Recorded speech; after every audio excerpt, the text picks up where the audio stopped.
Hello guys, আসসালামু আলাইকুম। সবাই কেবা আইছেন? এই যে আমি রাফসানে নানি বাড়ি রাহি, আমি আর আমার বেটার বউ মনে করেন শহরে চলে আইছি কিছু কেনাকাটা করার জন্য। সামনে ঈদ, মনে করেন কিছু তো কেনাকাটা করা লাগবে। তা আমার বৌমা মনে করেন আমার পার্সোনাল ক্যামেরাম্যান হয়ে গেছে এখন। ওর সাথে করে মনে করেন কেনাকাটা করবে যাচ্ছে। তো খান বাহাদুর একটু ঢুকলাম, যে হচ্ছে রেডিমেড থ্রি পিস কিংবা টু পিস একটা কিনবো। এই জন্য হচ্ছে ভাবলাম যে এইদিকর দোকান থেকে একটু দেখে মেয়ে যাই, পছন্দ হয় নাই। তো দোকানদার কাকাক জ্বালানির জন্য চলে আসলাম।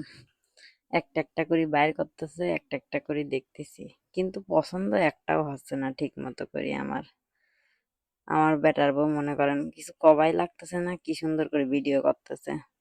ব্যাটার বউটা ভালোই ভিডিও করবে পারে, মনে করেন এবার ব্যাটার বই তো লাগবে, কিছু কবাই লাগলে খালি ভিডিও করবে। তা আমি একটা একটা করে পছন্দ করতেছিলাম, তো মামাক করলাম একটা সারা দেখান, তো সারা দেখালি। তে ঠিকঠাক পছন্দ হচ্ছে না মনে করেন। আমি আবার একটু খুঁতখুঁতি, সহজে মনে করেন তা যে কোনো জিনিস পছন্দ হয় না। একটা জিনিস ঘুরি ঘুরি না কিনলে মনে শান্তি লাগে না আমার। জামার কোয়ালিটি হিসাবে মনে করেন এই জায়গাটার দাম একটু বেশি চাচ্ছিলি, এই জন্য আর হেনতেন একটা জামাও নিলাম না, দেহি মেয়েই চলে দিলাম আরেক দোকানে।